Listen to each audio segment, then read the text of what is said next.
Right, good morning everyone and welcome to the GMG webinar on the big BT switch off. I'm Tim Lloyd-Skinner, Regional Director for GMG in the Central Southern region. Thank you for tuning in today. Earlier in my career, before I started with GMG, I took a 2 or 3 year hiatus from the world of golf. Worked for a software company who specialized in telephony. So I've been aware of the big BT switch off for a number of years now, and I've always wondered about the impacts that it's going to have on the world of golf and sports clubs, because I know that there's so many of them that still rely on the traditional analog lines as we've always known them, the BT's Pstn network. Now, we've been working in my area with John Miller of Atlantic Telecoms for around 18 months now, and we've recently expanded his services to cover nationwide via GMG and the LTA. And he's had a fantastic impact on the clubs that we've worked with in my area, helping them to really simplify what they're doing and make some really good cost savings along the way. John is an expert in his industry, and he certainly helps us to have a much better understanding of what the future holds, what's available, and the pitfalls for us to avoid. So in just a moment, I'll hand over to John and let him, he's going to run through a 20 to 30 minute presentation on the subject. If I can ask that if there are any questions, there's a chat box function with Zoom. So if you can pop them in there, and John and I will come back to them at the end of the presentation. And just a quick side note, we are recording this. So I know that there's often when we run out webinars, there's conversations to be had with colleagues, with the boardroom, with committees afterwards. So we'll make that available within the next few days for you to go back to. So John, at this stage, I will hand over to you. Good morning, everyone. My name's John Miller. I'm CEO of Atlantic Telecoms. Since about 2004, Atlantic's been providing telecoms and IT support services to large, medium, small businesses and organizations. We've just rebranded, and when I share the screen, I hope you'll be able to enjoy the new branding. Screen sharing. I think, Tim, you've disabled participant screen sharing. Let me just change that.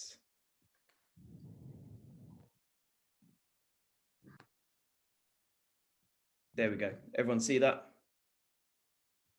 Okay.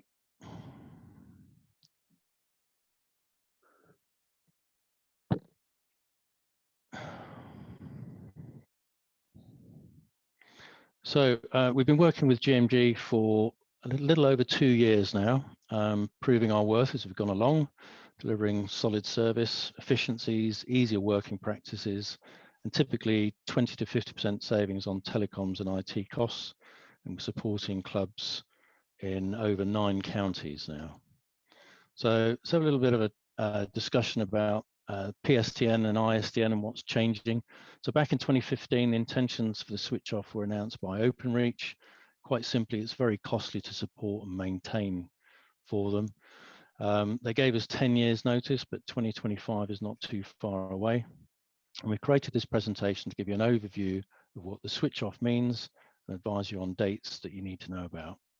We'll also explain what PSTN is, easy for me to say, why it's being switched off, when and how it will affect your business, and what you can do to avoid any major disruption to your business operations in the lead up to that.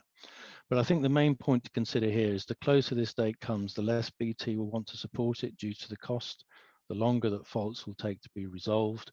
And I'll just talk a little bit about some of the benefits from Voip, whether you get that service from us, your existing supplier, or another. So hopefully that will be quite useful for you. So what is PSTN? we've had it since the 1800s. It's a network we've used for decades for our land-based telecommunications. And just like many areas of our daily lives are continually changing due to advances in technology, it's time for that traditional technology to be updated so that it can match up with the digital landscape and requirements of business today. So it's been switched off because PSTN is now considered a legacy, but it's all about the cost. So what does it mean to you? Well, moving to VoIP, or Voice over Internet Protocol, which is what it stands for, it uses internet lines to make your phone calls rather than traditional copper. Much the same as it is with the switch off and the move over to personal apps and calls over Wi-Fi. Switching your business systems to either of these options will provide you with more features and greater flexibility. And there's also less need for physical hardware, so you don't need a telephone box that will manage your telephone system. You don't need an engineer to come out and make any changes. That therefore reduces the average cost of the infrastructure services and support. So in a nutshell, before 2025, you need to move to a cloud-based VoIP telephone system. And the benefits are many. You can save money due to cheaper line rentals, minimal maintenance costs, or even zero maintenance costs, and cheaper or free phone calls between you, your work colleagues, your friends and family. And you can add on improved services such as video calling, messaging, and then you've got your increased mobility. So you're no longer tied to your home or an office, and cloud-based users can connect to a home or office phone on a mobile, tablet or a laptop or a PC, and make and receive calls just as though they're at home.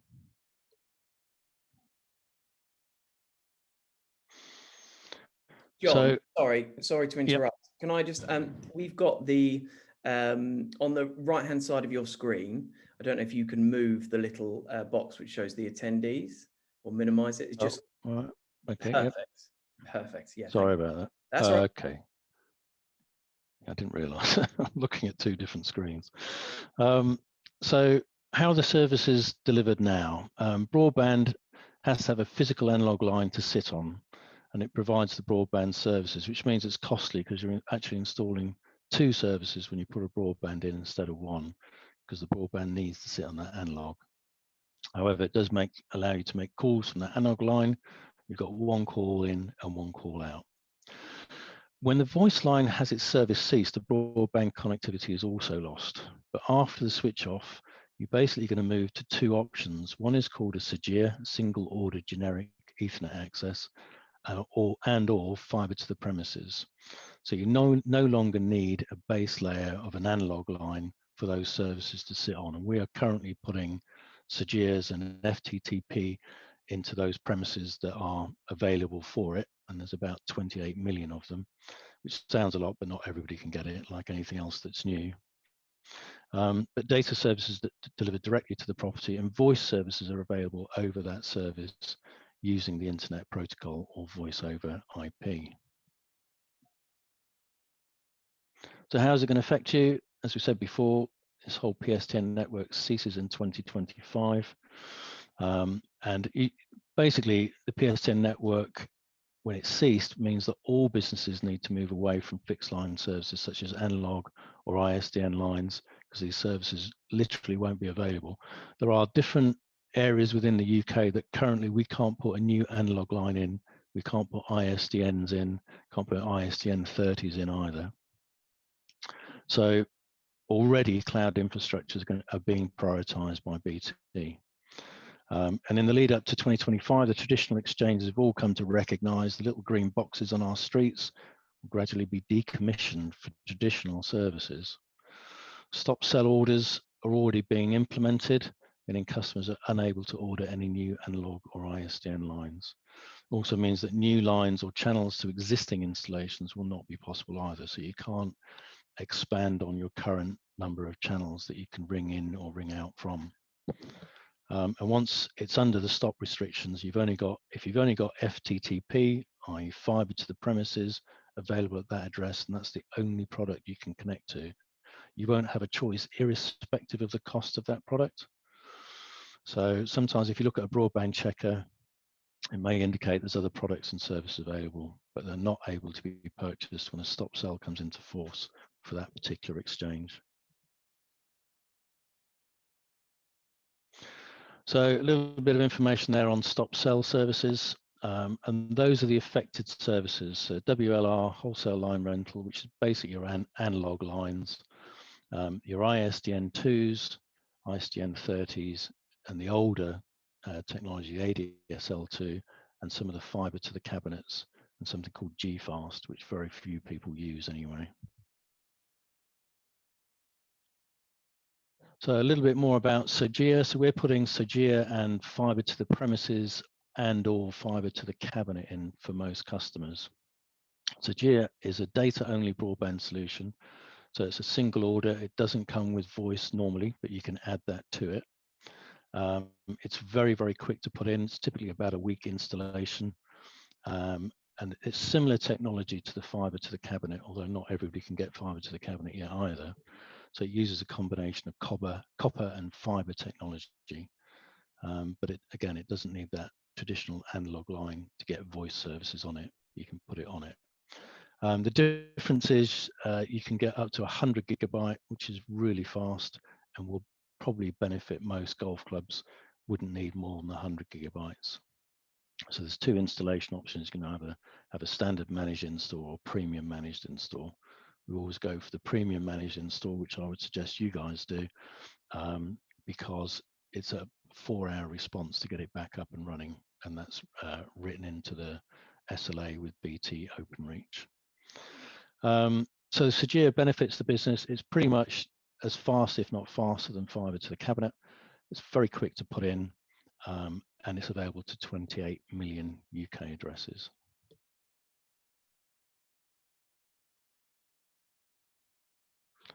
So a little bit about fiber to the premises. You can easily have speeds up to 1,000 megabytes. Most golf courses have existing broadband somewhere between 15 and 30 megabytes. So when you get the option to go out to 1,000, and the difference is probably for about 1,000 would be about £70 a month. So you'll never worry about broadband, about bandwidth or any issues within the voice quality that sometimes you got 15, 20 years ago. But the only difference in quality between fiber to the premises and Sogea is that fiber to the premises is more stable and has larger bandwidth options. So a little bit about Voip. What is it and how does it work? Sorry, I've missed one. I've missed a 1 second.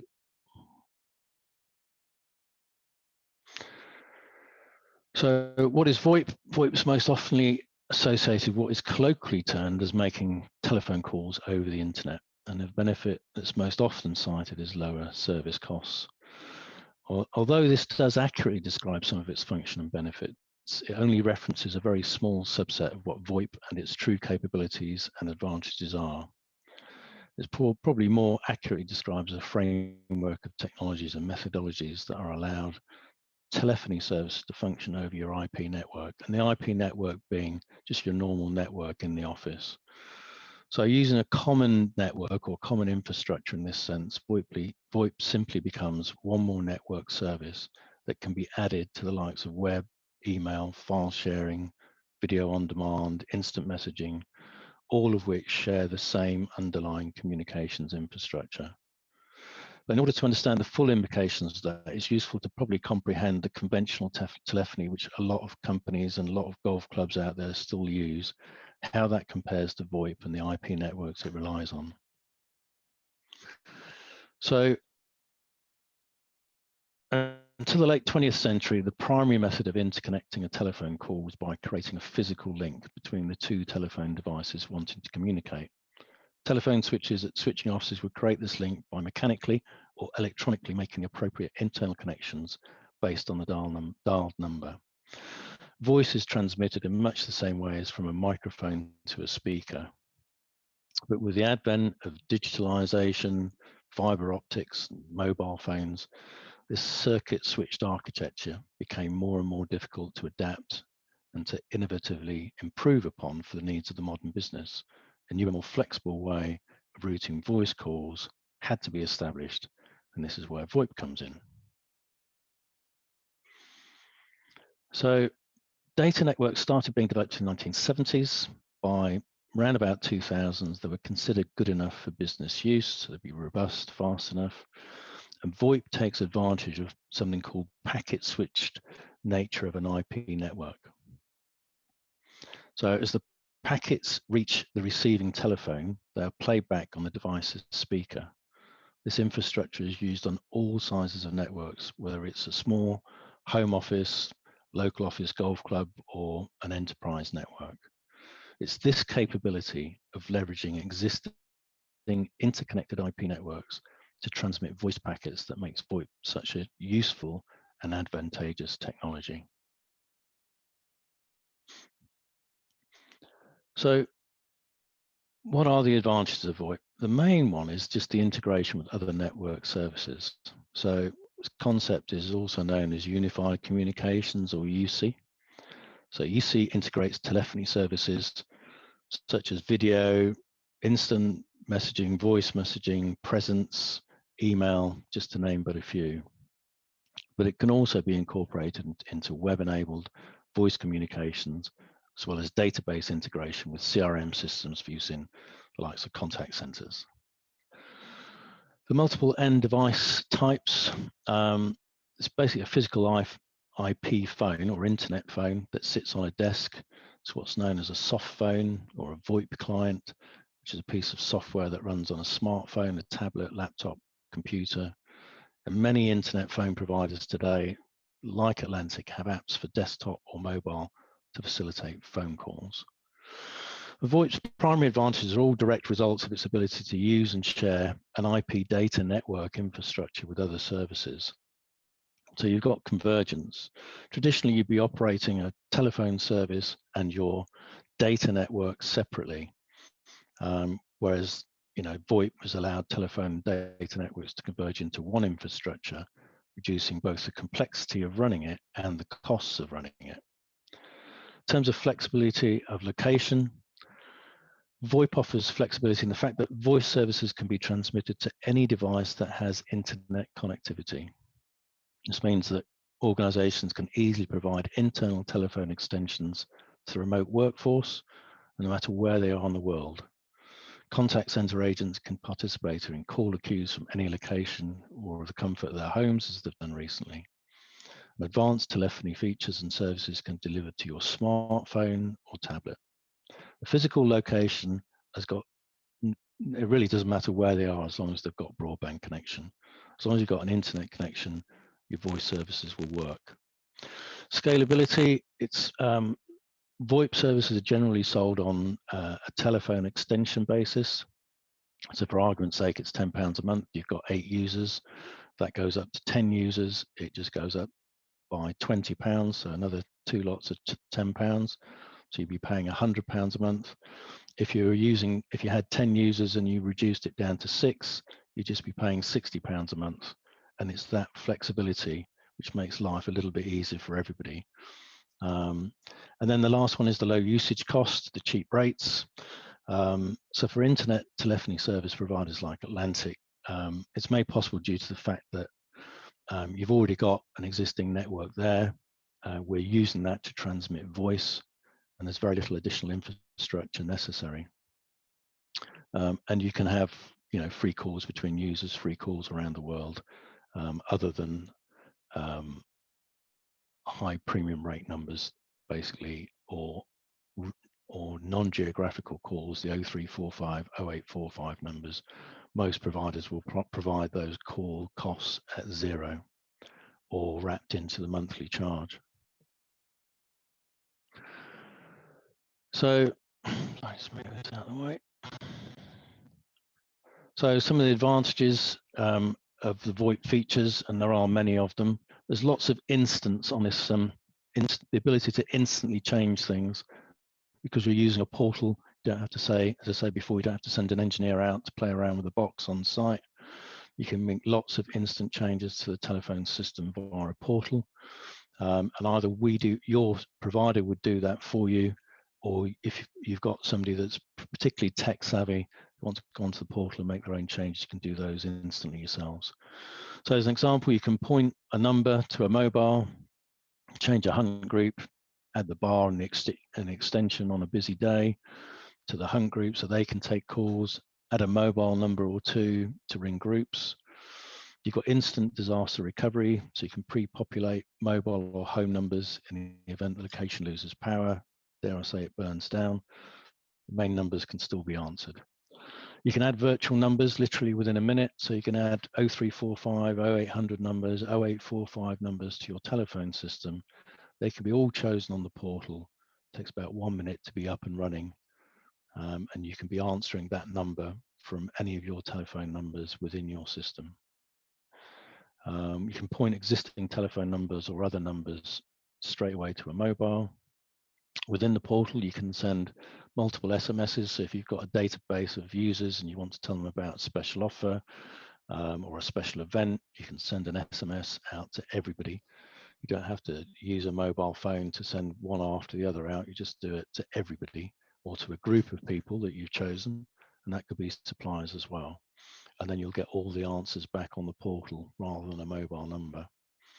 It's very, very good. You can have video conferencing, teleconferencing using the same system. Call recording is quite useful in lots of scenarios, especially where people are quoting for prices for groups of golfers coming along. You can have an IVR, just press 1 for the pro shot, 2 for the course info line, 3 for the bar, etc. Speed dials, they're used for commonly called numbers such as GMG and appear as a simple button on the phone. So it's simple, it's easy to do. With plug and play technology, really everything's pre-programmed. So once the customer has been set up, we often send out a pre-programmed phone to the customer. They connect it simply to a data cable. Within 5 minutes, it's working as a new extension. And that can be sent to someone's home. You can physically pick up the phones, take them home if you know that there's going to be lots of snow for the next week or 2 weeks, and it will work, and you can answer it as though you're actually in your office or in the golf club, and you can present your golf club numbers or whichever numbers you want to from the same numbers, from the same phone, sorry. Your mobile can even act like a desk handset, so you can see your colleagues' extensions and ring them directly. You physically don't need phones anymore, or not desk-based phones. You've got voicemail to email. It's amazing how many golf clubs don't already have this, but it's kind of standard, so that if you, as an extension, miss a call, it will go directly to your voicemail. You can listen to the voicemail on your phone, on your email, and then make the call back to that individual if you want to. You've got Cloud Phone Book. Lots and lots of golf clubs are using that now, where we get an Excel spreadsheet of all your suppliers, all your customers, and so that when they ring in, the telephone system will pop up and tell you that it's Fred or it's Barbara that's ringing in, and you can be nice and friendly and say, "Hi, Fred, how can I help you today?" Which is always nice and friendly. You can even integrate Microsoft Teams to telephone service. I wouldn't recommend it because it is a little bit more tricky to do, and it's a little bit more costly. But it's still going to get typically 20 to 50% savings. Scalability we talked about before. You can increase the users or decrease the users. Leasing agreements is kind of really a thing of the past, because most of the telephone providers now will put, as we put a telephone system in. We'd make that investment in you as a customer, so you don't need what is quite costly leasing agreements for technology that it goes very quickly out of date. And in the main part, there's zero maintenance costs. Just a few more. Some of the more important things is you can retain your existing phone numbers. That's never really a problem. You can bar specific callers that are ringing in. All the nuisance calls, you can bar them directly. You can have free direct dial numbers for all staff if you so wish. It makes it a little bit easier for them. If they want to promote a specific number on their email, then they can. You can have bespoke marketing messages or specific music on the whole that you want. You can pre-program messages for Christmas. The course is closed. We're open from 6 o'clock in the morning till 8 o'clock at night or whatever. You can present your golf club number from your phone using the app, so you literally can work from anywhere. You can listen to a voice message from home if you wish. There's no need to actually be in the office. As I say, you can take your handset home if you want to as well. You know who's currently on a call and who's not. It probably covers most of the advantages of the VoIP system itself. And because VoIP is based on your network, on your internet protocol, on your normal data network in the golf club, many of the newest technologies used for networks in general are also made available. So those include all the cloud-based services, as well as server and network virtualization. And some of those applications are made possible by those technologies, and that includes the cloud-based single user. So if you're just a single user, as long as you're connected to the internet, no matter where you are in the world, you can make and receive phone calls to and from a public network as though you're physically at home, or the cloud-based IPBX, which is what we put in for customers.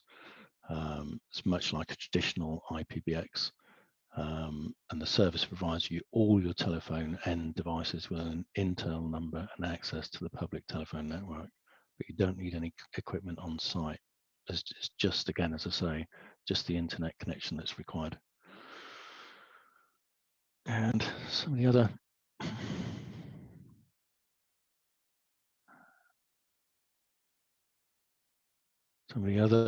things to look out for in terms of some of the pitfalls.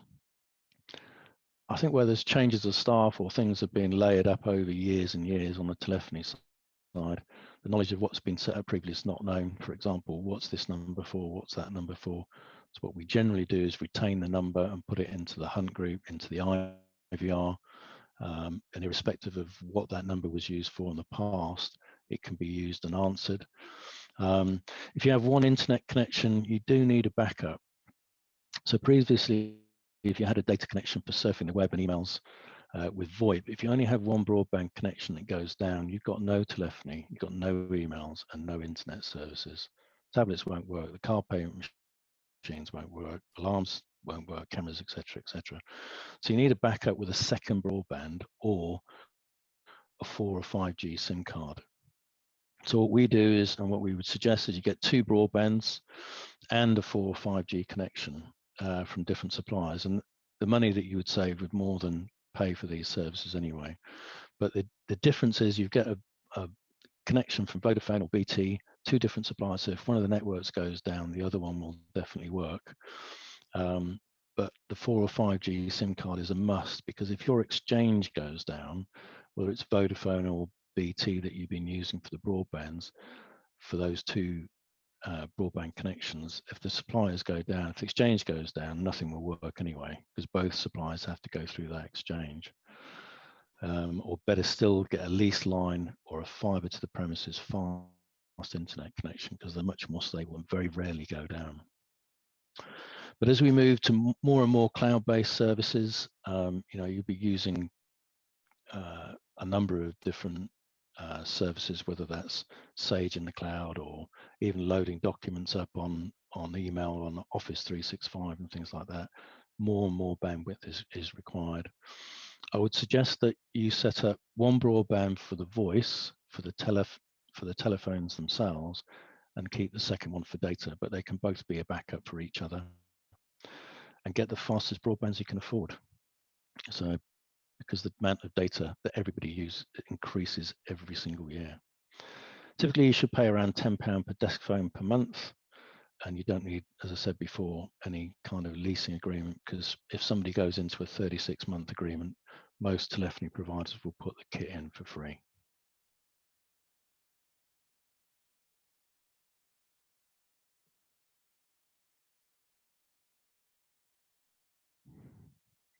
Okay, so really it's the end in terms of any questions.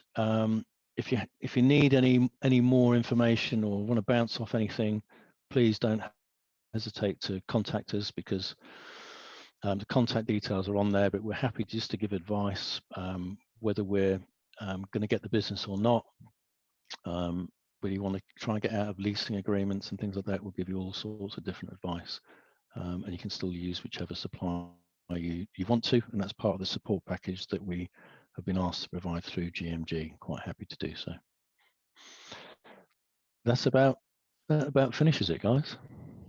Yeah, thanks, John. I think, yeah, we haven't had any questions pop up, but I know if they're anything like me, there's always questions that pop up in once my mind starts to process the information and things in the days afterwards. So we will be in touch with everyone to let you know. Well, we'll send you the recording. We'll give you John's contact details as well. You've obviously got ours, and any questions that pop up in the coming days and the coming weeks, please do feel free to get in touch. We know that there's plenty of golf clubs with the off season sort of officially starts this weekend, doesn't it? When the clocks go back. So anyone who's looking at undertaking these sorts of projects on during the winter months, we are obviously more than happy to help with things. So yeah, thank you everyone for attending. And John, unless there's anything else you wanted to add. No, just thank you for all those that have turned up, and yeah, thanks for listening to what is quite a dry topic, but hopefully it's been a bit informative for you. But please, where we say ring us up for a bit of advice, that's what we're here for. Just give me a call. Brilliant. Thank you, John. Right, thanks again, folks. And as I said, we'll pop the recording to people, and happy to answer any questions at any stage. So thank you, and speak to you soon.